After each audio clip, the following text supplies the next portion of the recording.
Hello YouTube, we're going to play some Kerbal Space Program today. I want to show you a new design I've been working on. So far I have not named it yet, well, just feast your eyes and we'll go from there.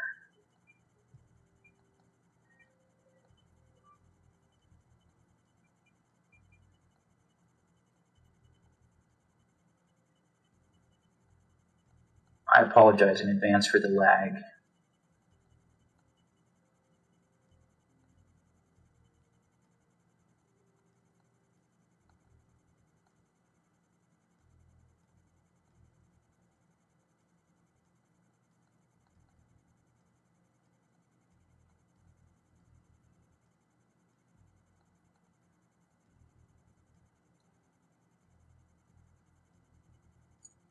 So, this is the largest vessel I've made to date. It has 1,062 parts on the launch pad, weighs 830 tons, including the booster stage.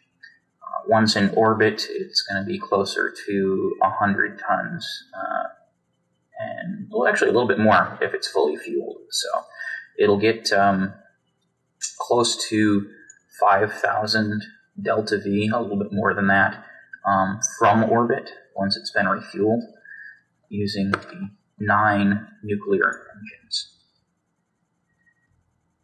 I put a lot of work into this. I've only had 3 test launches before this one. One of them made it to orbit without incident. The other 2 suffered from, well, we had some staging issues on the first one where it didn't have quite the power it needed, thanks to poor staging. And the second one had some engine failures because it turns out that when you use tricouplers with these nuclear engines, when they eject the outer casing, they tend to destroy the other engines that are next to them. So I've got around this by rotating the engines so that they eject to the sides away from the core. They still bump each other a bit. I've had them jar these 2 loose, so I added some extra bracers for this final run. We're going to find out if that solves the problem. If not, the last one did get into orbit just fine. Just 2 of the engines kind of wobble more than they should. So I'm going to meet you at the launch pad. We're actually going to fast forward through some of the launch because of the tremendous amount of lag that I get during the launch. So I probably am not going to talk much during the launch, just so that I can fast forward it in the editor later, and it'll make more sense that way. All right, here we go. And here we are on the launch pad. We're going to do a daytime launch this time, it looks like. That's new. I haven't done one of those in a while. Wait for it to kick in here. I'm getting about 5 frames per second. It's going to drop to 1 shortly here. Once it, yeah, there we go.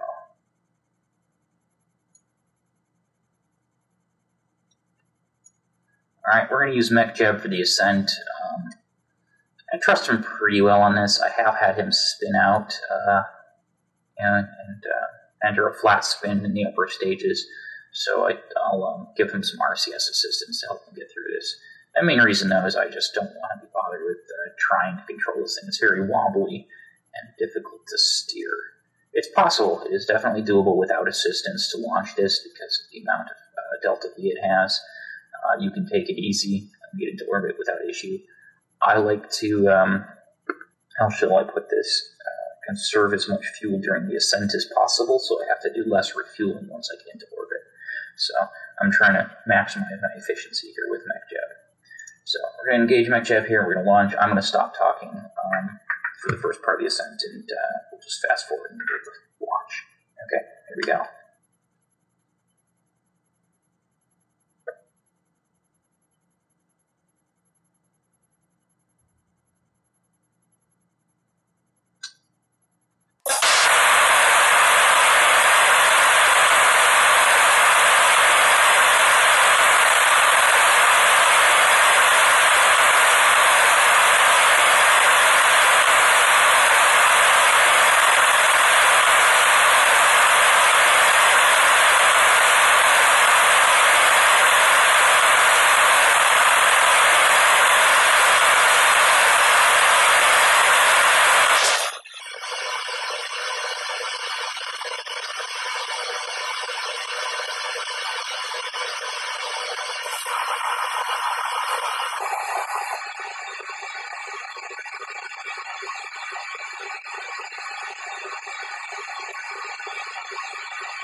Okay, so we have an orbit. It's a stable one. It's not an ideal one, but we can adjust that in a bit here.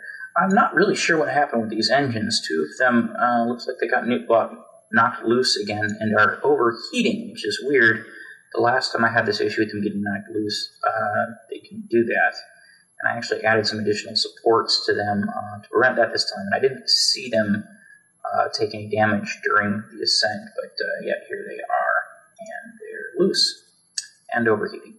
So I'm not really sure what's going on with that, but it should be fixable.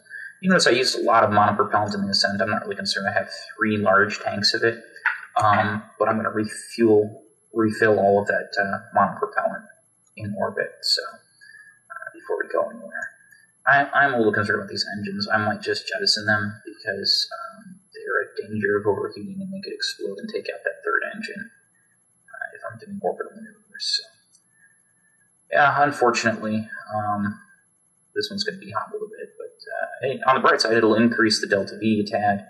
It will just be, actually, now that I think of it, better off jettisoning all 3 because we don't want to have uneven thrust. So I might just do that. We'll see. But yeah, it made orbit okay. If you know why it did this, or you know what's wrong with this, leave a note in the comments.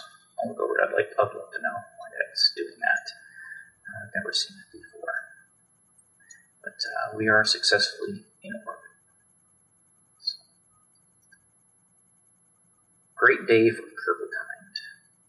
So now we're ready to name our ship. It's a bit morbid waiting until you get to orbit to name your vessels, but that's the Kerbal way. So I'm not sure what we're going to call this one, but let's call it Ambition. I'll just frigate Ambition for the time being. If you come up with a better name, leave a comment and we'll rename it. Best name, we'll rename this vessel. I also have not come up with a name yet for the actual class of ship. It's a carrier frigate, extra long range, a lot of sub-probes, and can carry 4 fighters into orbit. So if you have a good name for this class of ship, leave a comment, and I'll look over and we'll pick the best one. Next, we're going to show docking with it. So hopefully, because we're doing this all in one take. Fuck it, we're doing it live. So hopefully it'll survive all of our docking attempts and we'll get it all recorded.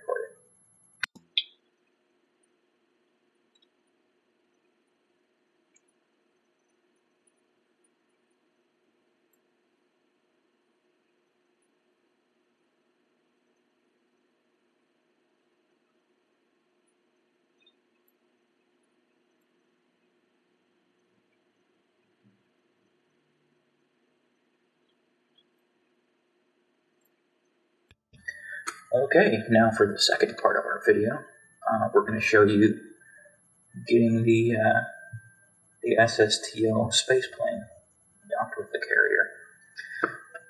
I'm calling this the X-Wing SSTO, as you can probably imagine why.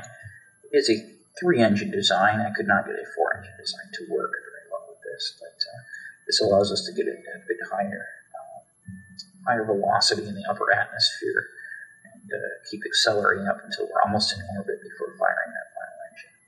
So this has plenty of delta V to achieve orbit in a single stage. Once it reaches orbit, it'll have plenty of delta V to maneuver and dock with the carrier for refueling. So let's get it launched. So one thing I should probably do is get our carrier overhead. That's right, I have one already in orbit. I forgot about that. So here's Ambition. We're going to wait until it's reasonably close before we begin our launch because I don't want to end up having to do a whole ton of orbital maneuvering to catch it. we'll still have to do a fair amount because I can't time the launch perfectly with the space plane. I'm just not very good at that. I have not done any practice takes on this. This is the single first take. Hopefully, we'll get it right the first time. If not, well, things happen.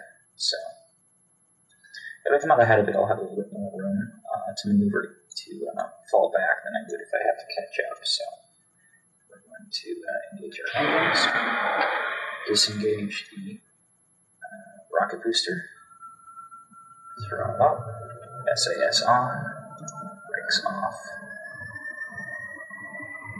brakes off. Come on. Let's go. There we go. So it's a little bit touchy on takeoff, but that shouldn't be entirely unexpected. Most space planes are. There we go.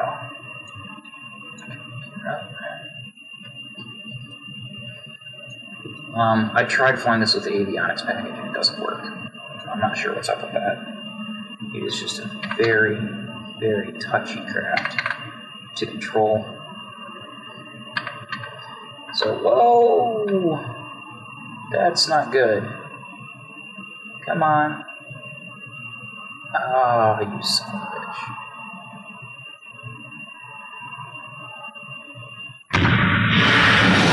Oh.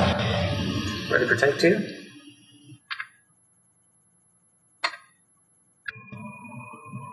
Take two, here we go. So, as you can see, it is not the most stable space plane in the hangar. Not that any of them are particularly stable. I think the flight aerodynamics and physics model leaves something to be desired. But, you just got to take it easy, very small increments. Now, I haven't figured out why yet, but actually, I have a version of this with the avionics package, and it doesn't work. Every time I try to fly it, it tends to list to port, and I haven't figured out why. I mean, it's completely symmetrical. For some reason, it always lists to port, and the wingtip will crash into the ground on takeoff, or if you keep it under control, it's just a lot of flight corrections the entire way up on the ascent. So I don't use it very often. I forgot about this. This actually does lift the nose on its own when you take off SAS, and even with SAS on, so you don't have to do a whole lot of fine-tuning on the initial descent. You have to do a bit more, though, once you get up there. You just got to be careful not to turn too high up or it enters a flat spin, because physics, it does not actually work that way in real life, but yeah.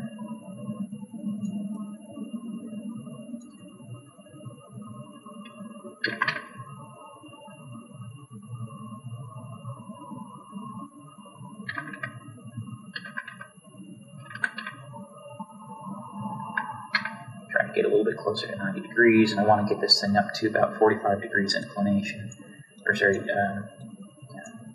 45 degree climb. We should put these in. Keep an eye on our resources and our intake.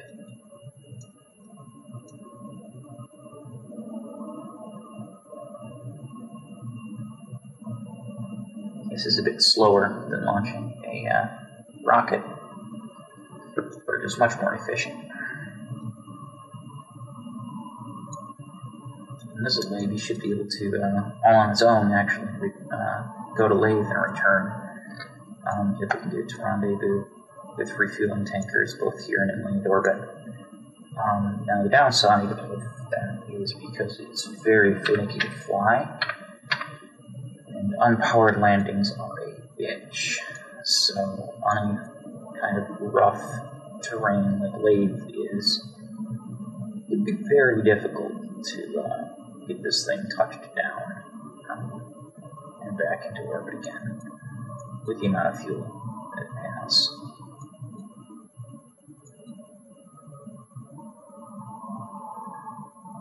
Another thing I noticed is kind of weird. It looks to me like this thing is listing to port, but it's not. If you look at the, well, it's fine. I don't know why that is. It's just a weird thing with the camera angle, I guess. So we're still climbing. We're not climbing as fast as I'd like to. I want to get this nose up a bit more. But it's a very fun thing to mess around with. Too much and it'll enter a spin again, so we gotta be patient with it.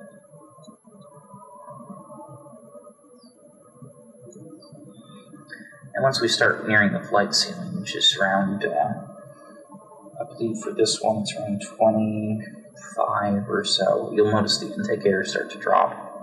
And at that point you want to level out and gather up as much speed as possible to assist in achieving orbit. So,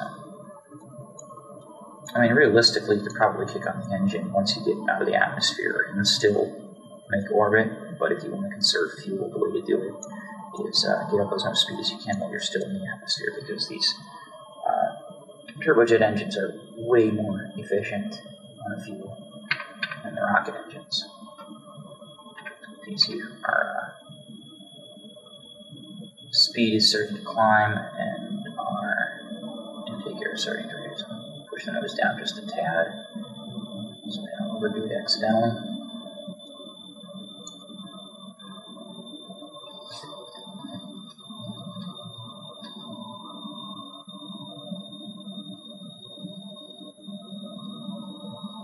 Hey, look, we got Jeb today. I just noticed that.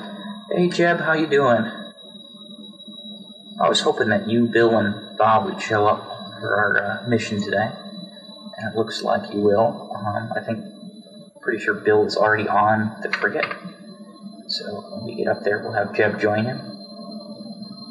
Play some poker in the utility module. That's what I'm calling that thing, utility module. I don't know why it's in the utility section. I guess because it's not really a command module, but whatever. Okay, so you can see here by our rapidly decaying intake air that we're reaching our maximum flight altitude at about 20,000 feet. It's a little bit lower than I remembered, but anyway, we have 2 engines, so it is a 2-engine plane, and therefore we'll tend to do that. Now what we're going to try and do is we're going to try to fine-tune this thing up here to keep it climbing, but not climbing too fast. And that way, it'll continue to gather speed as it enters thinner atmosphere until the engines are close to flaming out.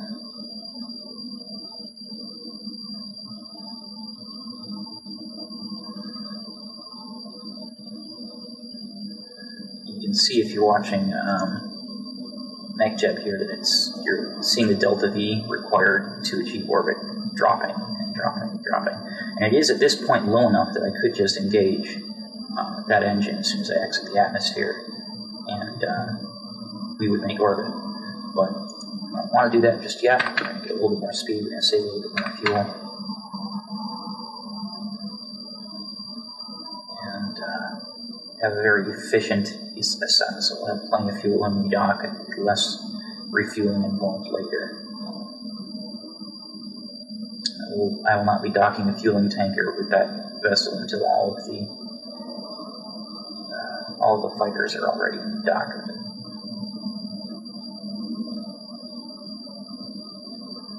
Our speed is continuing to climb, our altitude is continuing to climb. When this hits about 0.1, I'm going to want to shut it off to avoid a flame out, because I do have 2 engines, and I don't want to accidentally get... Alright, so I'm going to fire up the rocket engine now.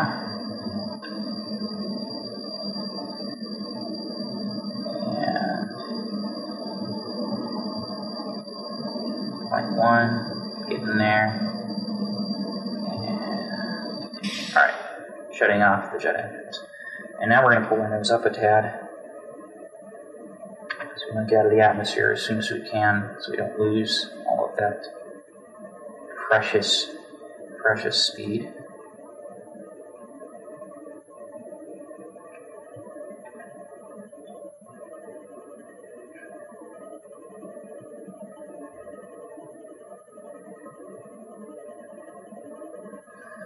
And I love MechJeb here because it shows you your apoapsis right here. You don't have to keep the map screen. It allows you find your control notes to look at your pretty spaceship as you fly, which I'd like to do because I like my pretty spaceship. Alright, so we're high enough up now that we're gaining speed again.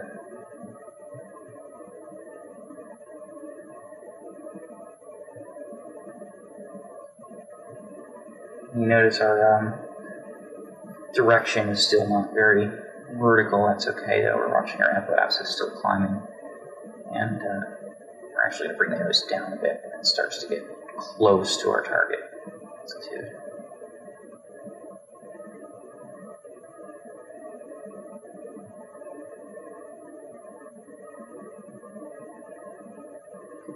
We're going to aim for 75 kilometers orbital altitude. That's where I parked the frigate. And you notice we're starting to get close now, and our apoapsis is shooting up faster. It's extending up ahead of us, so I'm going to bring the nose down.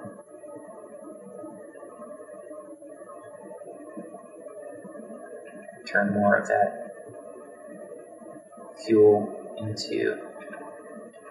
It looks like we don't actually have as much fuel this time as I was expecting, but we do have enough. We are now have our target apoapsis. Just a tiny hair to keep it from falling as we finish exiting the atmosphere. And turn the nose down below the horizon.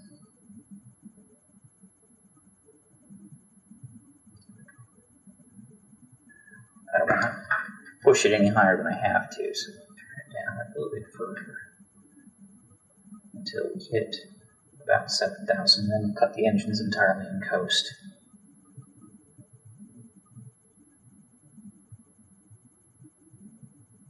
Hopefully we have the delta V required. We should. This is a lot less efficient launch than some of our past launches. So with space planes, it's a little bit dodgy, it's a bit touchy. You tend to have some which go really well and some which just don't. So, I'm not exactly a master of efficiency, but this could have been achieved with less jet fuel, I believe. You need a steeper initial climb to get up into the thinner atmosphere to accelerate sooner. I was just babying it because I didn't want to enter a flat spin. So we're just about out of the atmosphere now. Goes down just a tad more. 67, 68. I cut the engines. If our apoapsis falls to 75 at this point in time, we'll be fine with that. So far, that's been an 11-minute burn, which means that I completely missed our window here. He's way out ahead of us. But that's okay. We'll catch up to him. So we're now at 72. We're going to circularize at 75. I'm just going to use MechJeb to do that. But normally to do that, and you can see here that our apoapsis is ahead of us. In order to circularize that, and our periapsis is far below us. So you're going to do mostly a frigate grade and turn your nose down just a tad as you approach the apoapsis.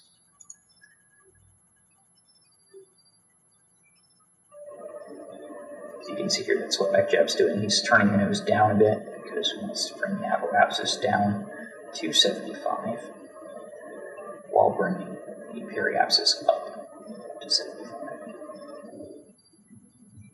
So there we go. And we're at about 76. It's close enough. We have very little fuel left. Hopefully it's enough to move.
shit, that's close.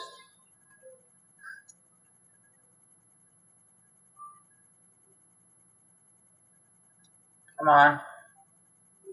Circularize us. There we go.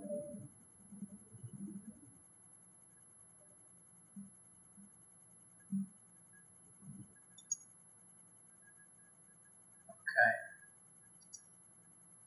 So, I think I might end up using MechJet as a bit of a crutch here. Because, holy fuck, look at that lag. This is like docking hell right here.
And boom!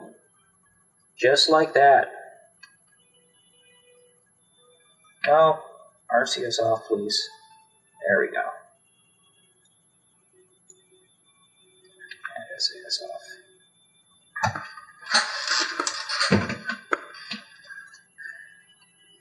So that's our first fighter docked. Let's find out if both the nodes are attached. This is the important one. If this one's attached, then we have cross-feed. And it is locked. Excellent. How about the other one? This one just keeps it in line. That one is not locked. So that's a shame. I actually had not tested this in flight yet. It was very difficult trying to estimate the exact placement of these things in the VAB. But, you know, it's good enough, and I think that, I mean, just the magnetic attraction of those two docking ports are likely going to keep this thing from wobbling a whole lot in transit, which is the important thing. I can't learn from this, though, and it would appear that that docking port is just a tad too close to the center of the station. So in the future,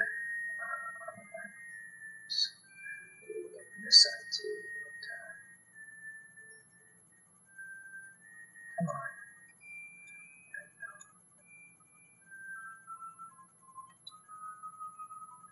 So yeah, in the future, I'll move it out just a hair from where it is, and we'll see if that solves the problem with docking on future versions of this vessel. But yeah, I mean, if I can get these two to both clamp at the same time, it's going to make it really stable. It's going to prevent a lot of wobble when hauling these things in transit. So that's the idea. I mean, I don't know if it's actually going to be stable enough for a hard burn. But since this one is coupled, at least it will be able to, it will draw fuel from the fighter's tanks first in order to reduce the weight towards the node sides of the station. So, Jeb's hanging with Bill now. Oh, he looks happy. Doesn't he look happy? I think he looks just thrilled to be here today. So, I'd be thrilled too if I survived that. That was a little sketchy, just a tad sketchy.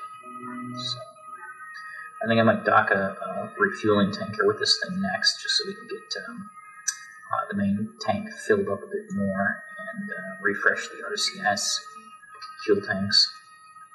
We're going to probably empty these tanks into the main tank for now, and then fill them up when we need to fly somewhere. So that's stage 2 complete, and I'm going to go ahead and try and dock 3 more of these things with this station, and we'll see how that goes.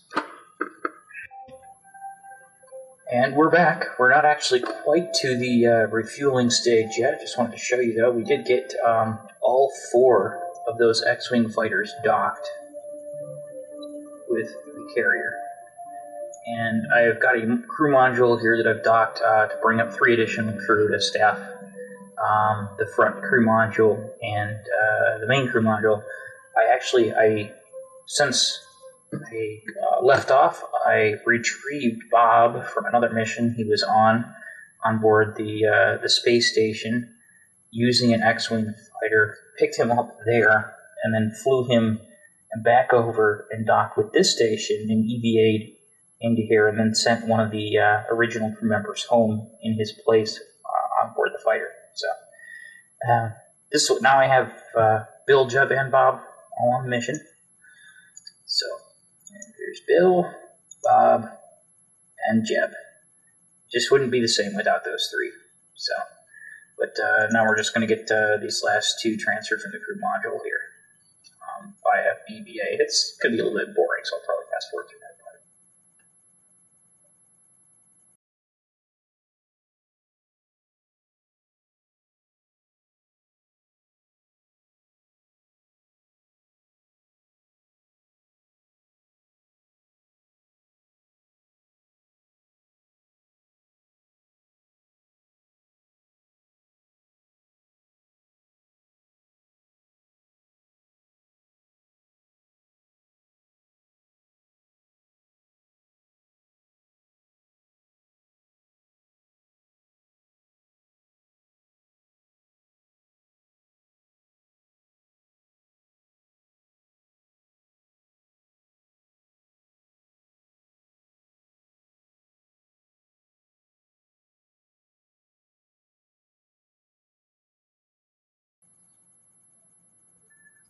This is really a nightmare mode with getting 2 frames per second, 2 to 3 frames per second continuously like this. It's really fucking hard to do anything.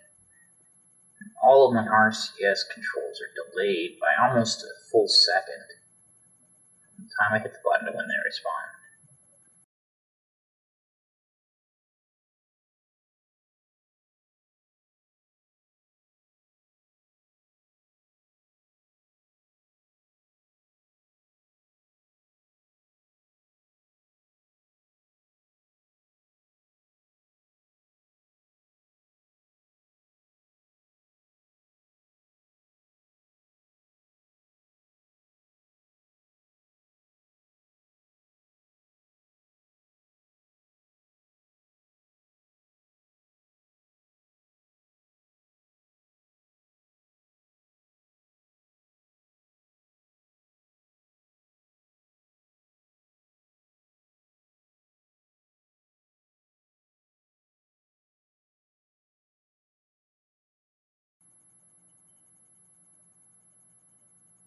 That's fucking weird.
So, for the next step before this mission, I haven't really even decided what the mission is yet, but whatever it is, I'm sure that I'm pretty able to do it. The next step is to get it all fueled up and ready to go. So, for that, I've made a very special refueling vehicle.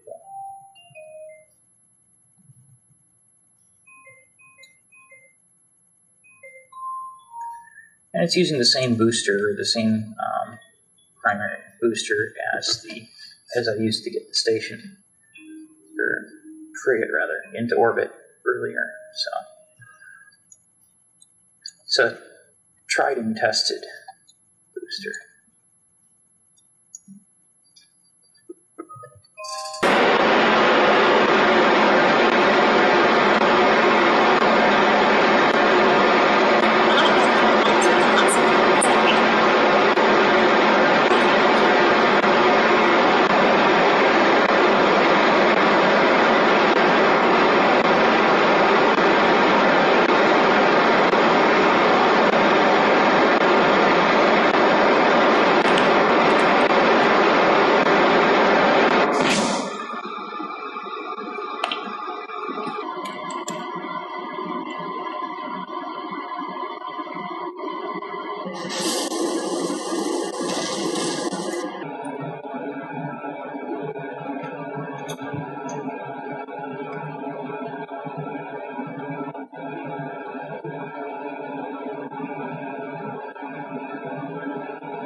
Okay, so that burn's done. We got actually a fair amount of spare fuel here, enough to go places with this tank. I don't need to right now, so what I'm going to do is I'm going to ditch it. And one of the interesting parts about ditching this tank is some of the design that went into this rocket. I added a module here that I can control it with. It doesn't turn very well on its own, so I give it a twist to spin it off to get it started, and get it towards the retrograde.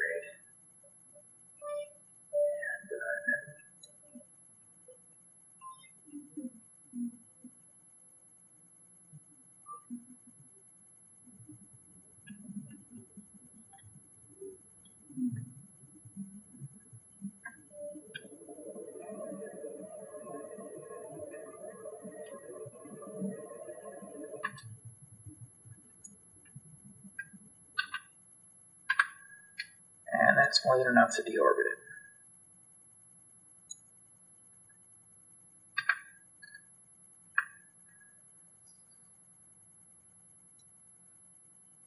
And we switch back to this, and we should still be aiming at that target.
And that was a flawless success.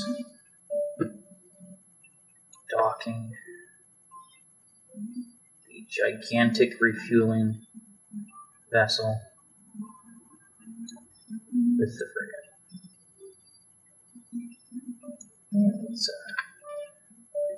There we go.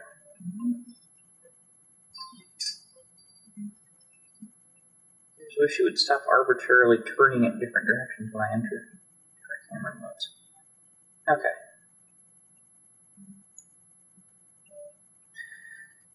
So, let there be light.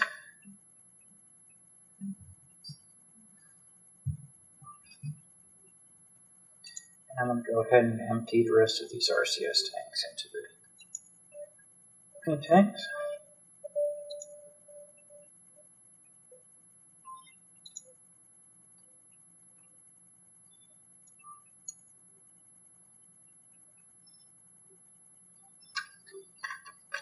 This game is lagging so much that even fuel transfers are agonizingly slow.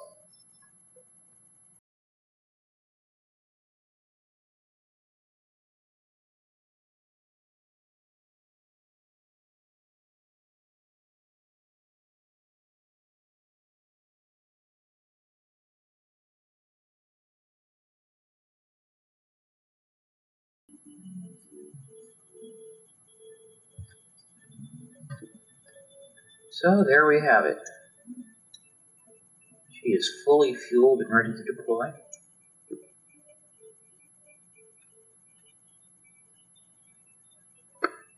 The only thing that remains is to decouple the tanker and deorbit it.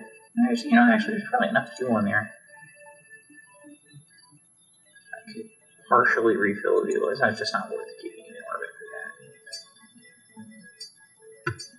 This delta V calculator on the lower right actually lies because it's not counting the fuel in the fighters.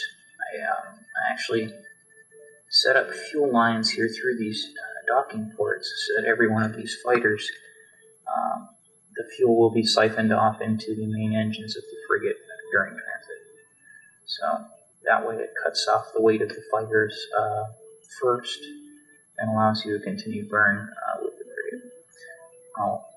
That is, however, a pretty accurate number for the delta V that you can use before you reach the point where you will not have full fuel tanks for all 4 fighters wherever it is that you're deploying. So if you want to be able to deploy all 4 fighters somewhere, you need to use less than 33, 42. Well, actually, that's not entirely accurate because I'm still coupled with this thing. So let's drop this off and see what that does to that number.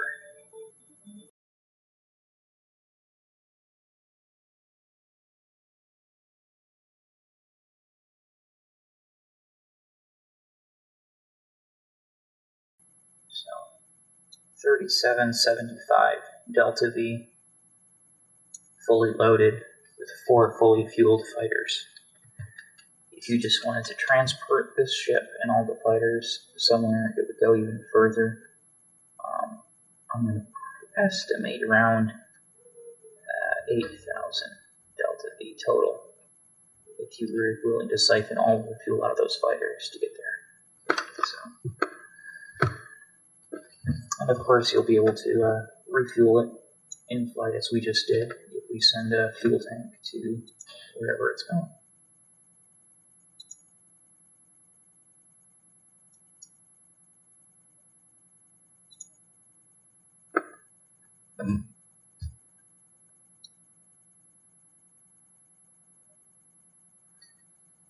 So I hope you enjoyed. This is informative.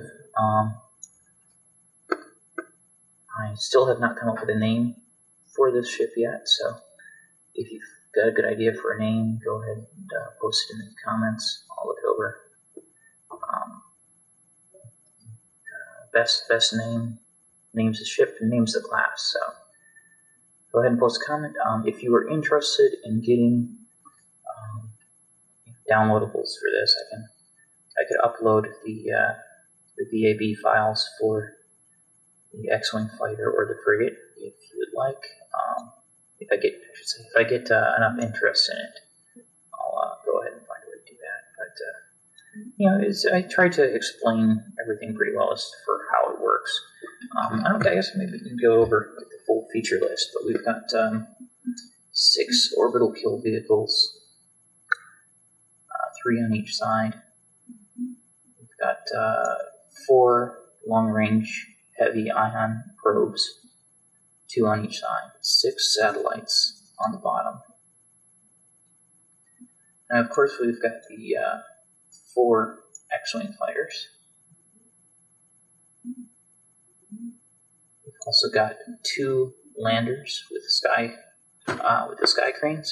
I actually just ripped that particular lander design out of the stock vehicles, although I did have to rebuild it when I attached it to here because I couldn't attach it as a full unit. So we've also got 3 escape pods on the bottom here. That's for this crew hatch. It is fully crewed. At the moment, we've got Bill, Bob, Chatterley, Enbro, Jeb, Sam Berry, Melly. So we got a full crew. Plus we've got one more in the utility pod because I couldn't get him into the crew module for some reason. This crew module, by the way, does eject this entire unit.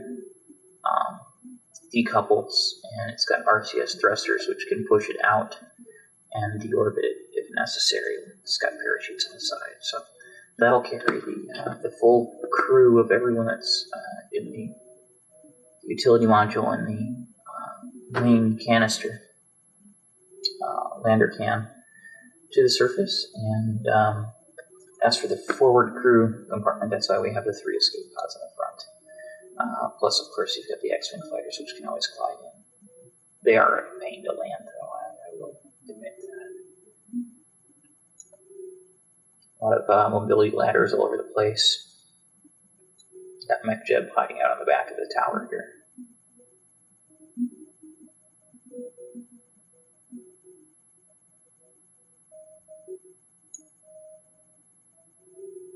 Come on.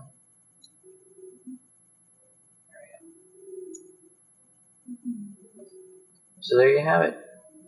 Post name, post mission ideas too. I mean, if you, I don't know what I even want to do with it yet. So post some mission ideas. If it sounds like something that we can do, maybe I'll make a video and post that too.